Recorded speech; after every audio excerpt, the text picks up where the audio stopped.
The wind howled across the ancient cliffs, rushing over a world that had not yet known names. A million years ago, the earth was wild and unshaped, a breathing cradle of chaos and wonder. Mountains were still young, seas restless, and the air heavy with the scent of rain and new life. In this primeval world, beneath the blood-red sky of dawn, stood a massive stone spire called by the ancients, the eagle's nest. It was not built by hands, nor carved by tools. Nature herself had shaped it from molten rock, a tower that rose like a finger pointing to the heavens. Around it stretched endless forests of ferns and colossal trees whose roots coiled like serpents. Rivers glittered with silver fish. The ground trembled with the distant steps of creatures lost to our time, giants that ruled long before humankind took breath. Atop that spire, where clouds touched stone, lived the great eagle, the first of her kind. Her feathers were bronze and gold, and her wings cast shadows large enough to blanket entire valleys. The creatures of the land feared her, yet they honored her, for it was said that the eagle saw the birth of every dawn and the death of every night. Her eyes, ancient and golden, reflected the memory of the earth itself.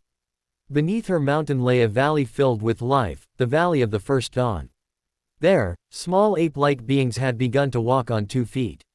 They were fragile, curious, and frightened.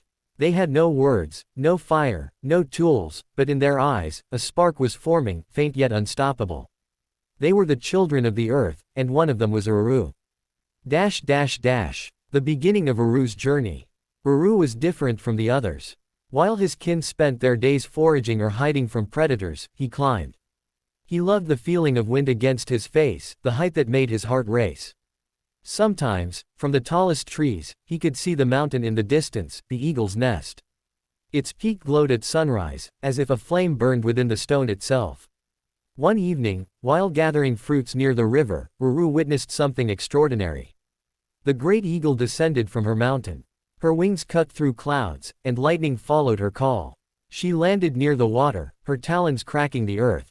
In her beak she carried something, a broken egg, large as a boulder, glowing faintly with golden light. Uru watched in awe. The eagle laid the shell fragments gently on the riverbank and stared at them, as if mourning. Then, lifting her head to the heavens, she cried, a cry so powerful it echoed across valleys and mountains. When she took flight again, the winds roared like thunder, and the forests bent before her might. After she vanished into the clouds, silence fell. The broken shell shimmered with faint warmth. Uru felt something stir inside him, not fear, but a calling. That night, while the stars shimmered above, he dreamed of soaring skies, golden feathers, and eyes that saw across time. The legend of the eagle's nest. Generations later, the story of that night became a legend among Uru's tribe. They spoke of the great eagle who guarded the flame of life, a sacred fire hidden within the mountain. Only the pure of heart, they said, could reach her nest and glimpse the secret of creation. As centuries passed, Uru's descendants learned to make fire, shape tools, and speak simple words. Yet none forgot the mountain. The eagle's nest became their symbol of hope, their guide. Whenever storms raged or famine struck, they looked toward that glowing peak and prayed for strength. Among them was Lyra, a young girl born with eyes the color of the dawn. She was brave and curious, like Uru before her. The elders said she was chosen, that the great eagle had placed her spirit among them. Lyra often dreamed of the mountain, of vast wings covering the stars, of whispers in the wind calling her name. One season, when the rains did not come and the rivers began to dry, the tribe faced death. The elders gathered by the fire and told her, the eagle has turned her face from us. You must go to her nest and ask for forgiveness. Lyra was frightened, but she agreed. Carrying a stone blade, a pouch of water, and a single feather left by the great eagle generations ago, she set out toward the mountain, the same mountain that had watched over life for 1,000,000 years. The mountain of trials. The journey was long and perilous. The land itself seemed alive, testing her resolve. She crossed valleys filled with smoke and ash, where giant reptiles moved like shadows. She climbed cliffs sharp as blades, her hands bleeding, her feet torn. Nights were cold, and the cries of unseen beasts echoed in the dark. But whenever fear threatened to break her, she remembered the stories, of Uru, of the eagle's cry, of the promise that beyond pain lies purpose. After many days, she reached the base of the mountain. The air was thin and strange. Lightning danced across the sky though no storm was near. As she began to climb, the rocks glowed faintly, pulsing with warmth, as if alive. The higher she went, the more the world below vanished, forests turned to mist, rivers to silver threads. Then came the final ascent, a wall of stone so steep it seemed impossible. Exhausted, she fell to her knees and wept. Her tears fell upon the rock, and suddenly, a gust of wind lifted her chin. From the clouds above, a shadow descended, vast and radiant. The great eagle had returned. The meeting. The air trembled as she landed. Her wings stretched across the horizon. Lyra could not move, her heart pounded, her breath caught. The eagle's eyes glowed like suns, yet there was kindness within them. "You have climbed far," said a voice, not with sound, but within her mind. Lyra bowed, trembling. "My people are dying. The rains have gone. The earth is dry. We beg for your mercy." The eagle gazed at her for a long moment. "The world changes, child. Life must change with it. What you call mercy is not mine to give, it is yours to create." Lyra did not understand. But, how? The eagle lifted one massive wing, revealing a hollow of stone where a single ember glowed, the last flame of creation. "Take this fire," she said. "Guard it well. It is the gift of life, but it burns both the weak and the wicked." Lyra reached out, and the flame did not scorch her. It pulsed gently, like a heartbeat. "What must I do with it?" she asked. "Carry it home," the eagle said.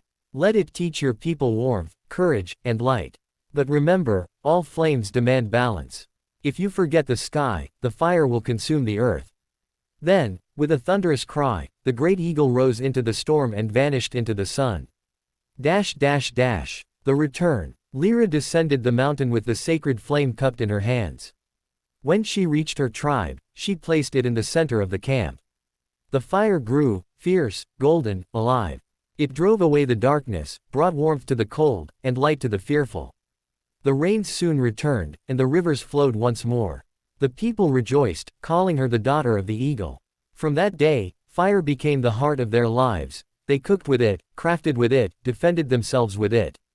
But Lyra remembered the eagle's warning, "If you forget the sky." Years passed, and generations came and went. The tribe grew powerful, building villages, shaping stones, forging metal. They no longer feared the dark, but they began to forget the mountain. They used fire not just for warmth, but for war. Forests burned. Rivers turned black. The golden flame became a weapon of destruction. The people, once humble, looked at the world and said, "We are the masters of all life." And far away, upon the forgotten peak, the great eagle watched in silence, her eyes filled with sorrow.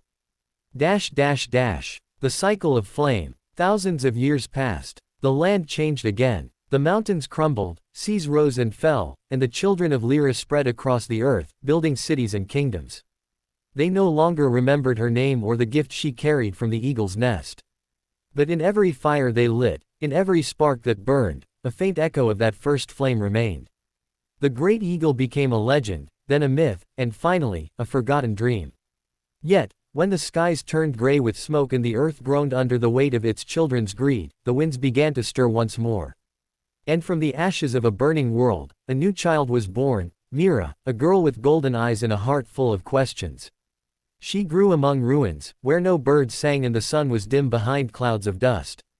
One night, she dreamed of wings spreading over the stars, and a voice whispering, "Return to me." Driven by something she could not name, Mira began her journey toward the ancient mountains, long buried under centuries of stone and silence. The final flight. The world she crossed was no longer green. The rivers were dry, the skies were cracked with heat. But she walked on, guided by the faint pull within her heart, the memory of the eagle's flame. After endless days, she reached what remained of the mountain.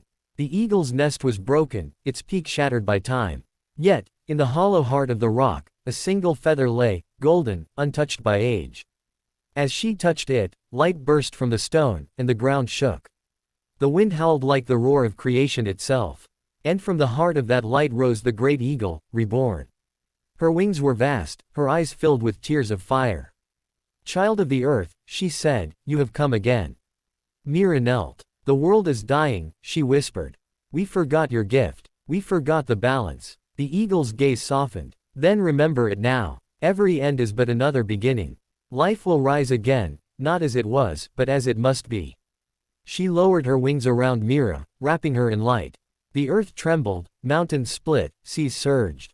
When the storm faded, the world was silent once more, but green began to return. Rivers flowed, forests sprouted, and above the new dawn, an eagle soared, carrying in her eyes the memory of all that had been.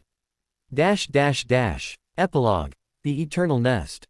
Millions of years later, when humankind looked at fossils and mountains, they found traces they could not explain. Carvings of wings, symbols of fire, whispers of a golden bird in every ancient culture. Scientists called it myth, poets called it faith, but somewhere, high in the clouds, an eagle still circles the earth, guarding the secret flame that began it all. And when the wind passes through the mountains, it carries a whisper. Remember the sky, remember the balance, for the flame of life still burns within you.